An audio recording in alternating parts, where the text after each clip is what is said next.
জীবনে যা খাই নাই তা খাওয়া শুরু করছি। এই দেখেন সয়াবড়ি। এই সয়াবড়ি কীভাবে রান্না করে আমার আইডিয়া নেই এবং আমি জানিও না।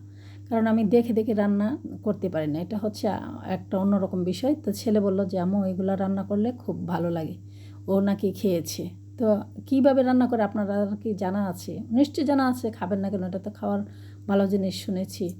তো যদি জানেন কেউ যে এটা কীভাবে রান্না করতে হয় তাহলে আমাকে একটু মেসেঞ্জারে নক দিয়ে বলবেন। পরবর্তীতে চেষ্টা করব ওইভাবে রান্না করে খাওয়ার জন্য।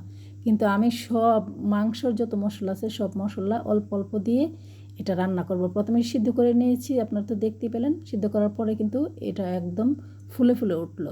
তাই আবার একটু তেলের মধ্যে আগেই মশলা দেওয়ার আগে একটু নাড়াচাড়া করে নিতেছি যাতে না ভাঙে। আমার মনে হয় না যে এটা ভেঙে যাবে বোধহয়, আমার কাছে এমন মনে হচ্ছে। তো সব ধরনের মশলা নিয়েছি, এবার এটা ভাজা হয়েছে, আমি দিয়ে দিলাম। আপনাদেরকে আর দেখালাম না। তো নতুন খাবার নতুনভাবে করতেছি। ভালো থাকবেন সবাই, আর যে খেয়েছেন আমাকে জানাবেন। ধন্যবাদ সবাইকে।